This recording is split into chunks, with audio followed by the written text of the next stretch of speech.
함께 기도드리겠습니다. 하나님, 활기찬 하루를 허락하사 한날을 살게 하심을 감사드립니다. 오늘도 주님께서 주시는 생명으로 앞을 향해 나가게 하옵소서. 저희 손이 주님께 들려지는 복의 도구로 사용되게 하옵소서. 저희 발이 주님을 향해 나가는 믿음의 도구가 되게 하옵소서. 저희 눈이 주님께서 보시는 것을 같이 보는 지혜의 도구가 되게 하옵소서. 저희 귀가 주님의 말씀을 듣고 생명을 얻는 도구가 되게 하옵소서. 주님 때문에 풍족한 한날이 되도록 인도하옵소서. 은혜가 풍성하고 사랑이 넉넉하게 하옵소서. 열정이 넘쳐나고 감사가 풍부하게 나타나게 하옵소서. 저희의 오늘이 천국에서 사는 한날이 되게 하옵소서. 병상에 있는 사랑하는 성도를 붙잡아 주옵소서. 아프고 연약한 성도들을 오늘도 인도하사 하나님의 생명력이 있게 하시고 위로와 소망이 있게 하시며 치유의 손길이 강하게 발휘될 수 있도록 역사하여 주옵소서. 약물이 들어가고 의사의 진찰을 받고 치료하는, 그리고 재활훈련하는 모든 과정 속에서 하나님을 경험하게 하시고 하나님께 모든 것을 내어 맡기며 모든 치료의 과정들을 잘 적응할 수 있도록 인도하옵소서. 하나님께서 함께 하심을 목도하면서 오늘도 영적으로 지치지 않게 하시고 깨어있게 하시고 우리 환우가 하나님과 함께 동행하는 한날이 되도록 성령께서 인도하옵소서. 옆에서 기도하는 가족들을 붙잡아 주옵소서.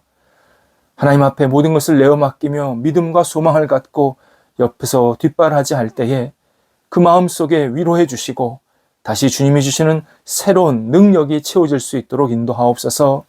모든 역할들을 감당하기에 어려움이 없도록 삶의 터전들을 선하게 이끌어 주시고 채워 주셔서 우리 가족들이 늘 감사한 마음으로 이 일들을 감당토록 함께 하옵소서. 자녀들을 붙잡아 주옵소서. 오늘도 자녀들이 예수님 안에서 무럭무럭 성장하고 성숙하고 또 하나님이 기뻐하시는 모습대로 살기를 원합니다. 세상의 그 무엇보다도 하나님의 나라와 의를 먼저 구할 줄 아는 사랑하는 성도들 되게 하시고 자녀들 되게 하여 주셔서 우리 자녀들이 자자손손 하나님의 이름을 높여드리며 하나님의 복을 이어받는 거룩한 백성이 될 수 있도록 인도하옵소서. 어린 영혼들 붙잡아 주셔서 잘 먹고 건강하게 자라게 하시고 예수님 안에서 오늘도 힘차게 하루를 보내게 하옵소서. 학업에 있는 자녀들을 붙잡아 주시옵소서. 공부할 때에 지치지 않게 하시고 집중하게 하시고 하나하나 잘 시작하고 또 마무리할 수 있게 하여 주옵소서. 진학을 앞둔 자녀들, 또 국가고시, 또 수능을 앞둔 자녀들, 시험을 앞두고 있는 자녀들이 있습니다. 도우셔서 공부할 때에 하나님이 주시는 능력으로 잘 감당하여서 좋은 결과가 있게 하시고 주께서 원하시는 길로 한 발자국 한 발자국 나아가도록 인도하옵소서. 장래의 문제 때문에 계속 기도하고 있는 자녀들이 있습니다. 길을 열어주시고 좋은 사람 만나게 하시고 또 인생의 여러 가지 힘든 일들을 잘 이겨내며 극복할 수 있게 하여 주시어서 우리 자녀들이 앞을 향해 나아가는 한날, 하나님께 쓰임받는 한날이 될 수 있도록 함께 하옵소서. 일터를 오늘도 성령께서 붙잡아 주옵소서. 가게, 그리고 사업처, 학교, 직장, 가정, 모든 역할 속에서 하나님의 이름이 높아지게 하시고 일터와 가정이 온전히 세워지게 하여 주시어서 하나님께 쓰임받게 하시고 하나님을 영화롭게 하는 귀한 일터가 될 수 있도록 삶의 터전이 될 수 있도록 인도하옵소서. 좋은 직장에서 좋은 사람들과 함께 마음껏 기쁨과 감사를 누리는 우리 성도들 되기를 원합니다. 좋은 사람들 많이 만나고 동료들과 함께 힘을 합칠 수 있는 사업처와 가게가 되기를 원합니다. 좋은 사람들이 많이 찾아와서 만족할 수 있는 아름다운 교제의 터전이 되기를 원하오니 하나님께서 오늘도 함께하여 주셔서 우리 성도들이 있는 모든 곳에 하나님의 나라가 확장되게 하시고 주님께 쓰임받게 하시고 안정되는 은총이 나리게 하여 주옵소서. 거래와 투자를 위해서 계속 기도합니다. 하나님 도우소서. 좋은 거래, 투자 계속 생기게 하시고 진행되고 있는 것은 잘 마무리되게 하시고 하나님께서 새로운 계획과 새로운 생각을 갖고 힘차게 나아갈 수 있는 우리 거래와 투자가 있게 하사 하나님 나라에 쓰임받는 교류가 계속 이어질 수 있게 하옵소서. 추진하는 일들이 있습니다. 하나님 하나씩 일을 진행해 갈 때에 하나님께서 길을 열어주시고 선한 열매가 맺혀지게 하시며 하나님께 영광되는 모든 일들이 될 수 있도록 성령께서 친히 날마다 주관하여 주시옵소서. 출타하는 성도들을 붙잡아 주옵소서. 오고 갈 때 오늘도 주님과 함께 동행하게 하시고 주님을 의지하며 하나님께 지혜를 구하며 모든 역할들을 감당케 하사 오늘도 출타하는 모든 시간들이 하나님께 영광 되게 하옵소서. 선교 여행을 떠난 사랑하는 성도들이 있습니다. 붙잡아 주시옵소서. 하나님께 마음껏 쓰임받는 시간 되게 하시고 선교지에서 하나님의 말씀을 나누고 또 선교사님을 북돋고 기도할 때에 하나님께 영광 되게 하시고 주의 뜻이 이루어지며 또 마음속에 감사와 기쁨이 충만히 넘쳐나는 귀한 선교 여행 될 수 있도록 함께 하옵소서. 저희 교회를 위해서 기도합니다. 더욱더 영광 돌리는 교회, 더욱더 충실한 교회, 하나님의 이름이 높아지는 교회, 더욱더 하나님 앞에 아름답게 쓰임받는 교회, 주의 나라가 확장되는 교회, 인정받고 칭찬받는 성도들이 함께 모여서 하나님을 찬양하고 영광 돌려드리는 복된 교회로 세워지게 하여 주시옵시고 하나님 저희 교회가 더욱더 성령의 도우심으로 깊은 안정감을 가지고 세상 속에서 빛의 역할을 감당할 수 있도록 인도하옵소서. 하나님의 이름이 높아지는 교회 되게 하옵소서. 오늘도 우리 성도들 영적으로 굳건하게 하여 주옵소서. 흔들림이 없게 하시고 주님과 함께 동행하면서 맡겨진 사역들을 신실하게 잘 감당하는 복이 있는 날 되게 하옵소서. 예수님의 이름으로 기도드립니다. 아멘. 오늘 우리에게 주시는 하나님의 말씀은 구약성경 창세기 22장 9절에서 12절까지의 말씀입니다. 창세기 22장 9절에서 12절까지의 말씀입니다. 살아계신 하나님의 말씀을 봉독합니다. 아브라함이 그에게 일러 주신 곳에 이른지라. 이에 아브라함이 그곳에 제단을 쌓고 나무를 버려놓고 그의 아들 이삭을 결박하여 제단 나무 위에 놓고 손을 내밀어 칼을 잡고 그 아들을 잡으려 하니 여호와의 사자가 하늘에서부터 그를 불러 이르시되 아브라함아 아브라함아 하시는지라. 아브라함이 이르되 내가 여기 있나이다 하매 사자가 이르시되 그 아이에게 내 손을 대지 말라. 그에게 아무 일도 하지 말라. 내가 내 아들 내 독자까지도 내게 아끼지 아니하였으니 내가 이제야 내가 하나님을 경외하는 줄을 아노라. 아멘.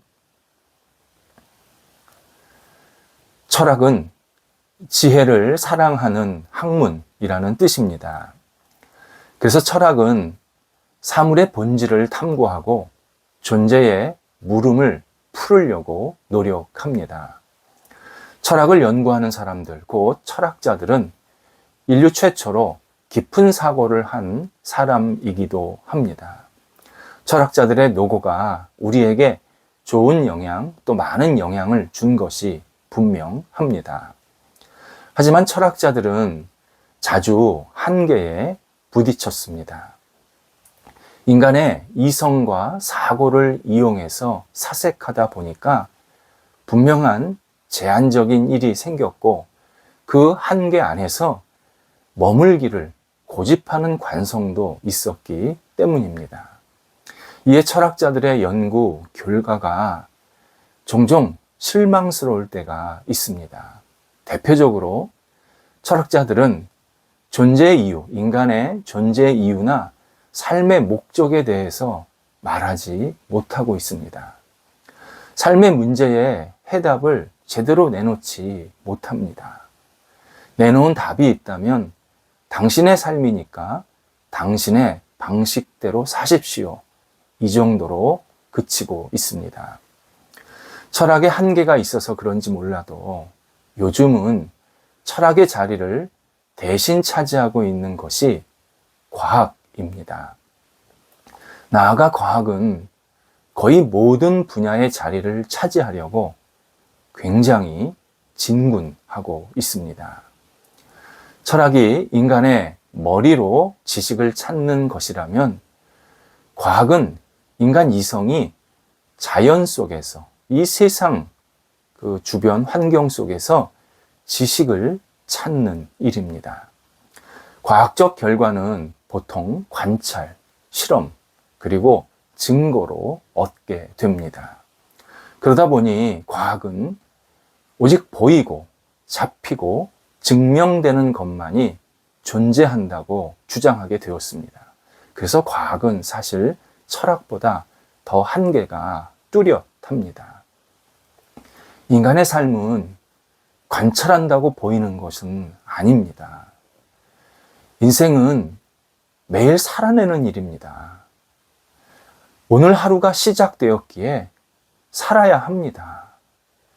누군가는 멈추면 비로소 보인다라고 주장했지만 인생은 멈출 수가 없습니다. 멈추고 싶은 마음만 있을 뿐입니다. 또 삶은 실험할 수도 없습니다. 한 번뿐이 밖에 없는 이 인생인데 누가 자기 인생을 대상으로 실험할 수 있겠습니까? 삶을 증명하는 일도 쉽지 않습니다. 삶은 논리가 아닙니다. 지적인 능력이 아닙니다. 인간의 삶에는 논리로 설명할 수 없는 정말 너무나도 많은 변수와 다양한 사건, 사고들이 생기게 됩니다. 그래서 성경에 흐르는 인생, 삶에 대한 중요한 표현이 신비입니다. 삶은 신비입니다. 뭐라고 딱 꼬집어서 설명할 수 없는 신비입니다. 신비는 수많은 신앙인들이, 우리 위대한 신앙의 선조들이 이 땅을 정말 신실하게 살아내면서 고백했던 표현입니다. 이에 성경은 인생을 허락하신 하나님을 두려워하고 삶을 신앙적으로 받아들이고 해석하는 사람이 지혜자라고 말씀하십니다. 하나님을 믿는 신앙인만이 만물의 원인을 그나마 조금 파악할 수 있고 인생의 열쇠를 풀 수 있다. 이렇게 우리에게 계속 성경을 통해서 말씀해 주십니다. 오늘 본문도 그런 내용 가운데 하나입니다. 아브라함은 99세에 아들을 얻었습니다. 99세에 아들을 얻었다. 이것도 참 놀라운 일입니다. 이게 어떻게 과학이고 철학입니까? 99세에 아들을 얻었다. 정말 신비입니다. 하나님은 그 아들 이삭이 위대한 민족을 이루게 될 것이라고, 그러한 통로가 될 것이라고 약속을 해 주십니다. 그렇다면 이삭의 후손이 많아져야 합니다. 이삭이 잘 되어야 합니다. 그런데 하나님께서 아브라함에게 그 이삭을 당신에게 제물로 바치라 이렇게 명하십니다. 아브라함이 겪었을 혼란과 비애는 정말 인간의 성정을 가진 사람이라면 누구나 공감할 수밖에 없습니다.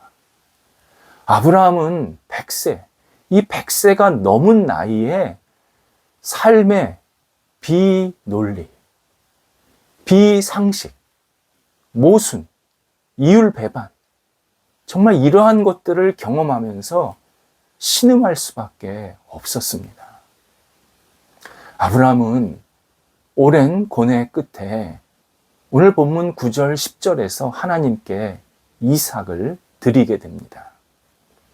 이삭을 대충 죽여서 눈 감고 드린 것이 아닙니다. 준비 단계를 보면 아브라함이 정말 비장한 마음으로, 담담한 마음으로 하나님께 이삭을 드리는 장면을 보여주고 있습니다. 제단을 쌓고 나무를 버려놓고 그 위에 이삭을 결박하고 제단 나무 위에 이삭을 올려놔서 칼로 이삭을 죽이려 했다. 드리려 했다. 이렇게 설명해 주고 있습니다. 이때 하나님의 사자가 곧 하나님의 영이 아브라함에게 그 일을 멈추라고 간절하게 말씀하십니다. 절대 그에게 손을 대지 말라. 어떤 일도 그에게 하지 말라. 이 말씀에는 이삭은 내 아들이기도 하지만 내 사랑하는 자녀이기도 하다. 이러한 강력한 말씀입니다. 하나님이 더 급하신 장면입니다. 하나님께서 왜 아브라함에게 이삭을 드리려고 했는지 그 근본적인 이유는 성경에 나오지 않지만 확실한 하나는 하나님께서 아브라함의 믿음을 보기를 원하셨습니다.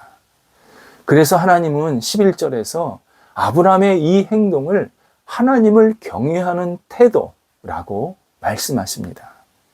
이 말씀은 아브라함이 이삭을 드리려고 한 일, 나아가 자기 인생에게 생긴 일을 인간의 이성이나 논리로 받아들이지를 않고 하나님 중심으로, 하나님을 경외하는 마음으로, 믿음으로 받아들였다라는 뜻입니다. 아브라함은 인생을 신앙적으로 해석하고 신앙적으로 받아들였습니다. 그랬더니 하나님께서 아브라함의 이 태도를 칭찬하시면서 그를 이스라엘의 믿음의 조상으로 삼게 되십니다. 하나님을 경외한다는 것은 하나님을 두려워한다라는 의미입니다. 하나님을 두려워한다는 것은 천지를 지으신 전능하신 하나님, 우리를 사랑하셔서 십자가에 죽으신 예수 그리스도, 그리고 우리와 늘 동행하시려고 하는 보혜사 성령님을 두려워하는 일입니다. 경외, 곧 두려워한다는 것은 공포심에 짓눌린다라는 뜻이 아닙니다. 경외란 하나님 앞에서, 예수 그리스도 앞에서, 성령님 앞에서 죄를 싫어하고 주신 은혜를 감사하면서 하나님을 하나님으로 인정하며 경배하는 태도입니다. 바로 이런 하나님을 두려워하면 인생의 신비가 풀리기 시작합니다. 다른 말로 인생의 신비를 푸는 열쇠가 바로 신앙적 해석, 신앙적 수용입니다. 신앙적 수용이란 하나님의 관점에서 내게 주어진 삶을 받아들이는 일입니다. 하나님의 관점에서 벗어나 삶을 보면 삶의 본질을 보는 것에 우리는 계속 실패할 수밖에 없습니다. 인생을 주신 분이 하나님이시기에 하나님을 떠난 삶의 해석은, 삶의 수용은 무의미한 수용, 무의미한 해석만이 난무하게 됩니다. 삶의 모든 문제, 삶의 모든 일은 신앙적인 문제, 신앙적인 일입니다. 신앙적으로 삶을 이해하면 모순이 아니라 하나님의 섭리를 깨닫게 됩니다. 신앙적으로 삶을 받아들이면 고생이 아니라 하나님의 사랑을 경험하게 만드십니다. 어떤 학생이 예전에 제게 목사님, 그렇다면 수학 문제 푸는 것도 신앙적인 문제인가요? 신앙을 가지면 수학 문제 잘 푸나요? 이렇게 물어본 적이 있습니다. 제가 이렇게 대답을 했습니다. 정직해야 수학을 잘 풀 수 있다. 수학의 문제의 정답을 찾으려면 정말 정직하게 수학 문제에 접근해야 한다. 정직하게 과정을 거쳐야 하고 정직하게 마지막까지 그 수고를 아끼지 말아야 한다. 온전한 정직은 하나님이 우리 인생에게 말씀하시는 아주 중요한 신앙적인 요청 사항이다. 신앙적으로 내가 정직하게 생활한다면 수학도 제대로 접근할 수 있고 수학뿐만 아니라 모든 공부도 신실하게, 정직하게 잘 감당할 수 있게 된다. 제가 이렇게 대답해 준 적이 있습니다. 신앙적으로 삶을 받아들이는 사람, 형통한 인생을 사는 사람입니다. 우리의 모든 일을 눈으로 보이는 것, 그냥 귀로 듣는 것이 아니라 하나님께서 주신 그 생각, 마음, 눈과 귀로 세상에서 생기는 일, 내 인생에서 생기는 일을 받아들이고 수용하고 해석할 때 그때 우리는 진짜 형통한 인생의 삶을 계속 살게 됩니다. 기도하겠습니다. 하나님, 예수 그리스도 안에서 오직 하나님 중심으로 모든 것을 이해하고 수용하고 받아들이게 하옵소서. 신앙적으로 하나님이 주시는 능력으로 잘 이해할 수 있는 지혜도 있게 하여 주셔서 하나님, 저희들의 삶의 여러 가지 고뇌와 어려움과 아픔들, 때로 기쁨과 좋은 일들을 하나님 중심으로 받아들여 하나님께 영광되며 하나님이 기뻐하시는 모습대로 저희들이 살아갈 수 있도록 인도하옵소서. 하나님께서 주신 이 삶을 오늘도 소중히 여기며 힘차게 잘 감당하도록 함께 하옵소서. 예수님의 이름으로 기도드립니다. 아멘.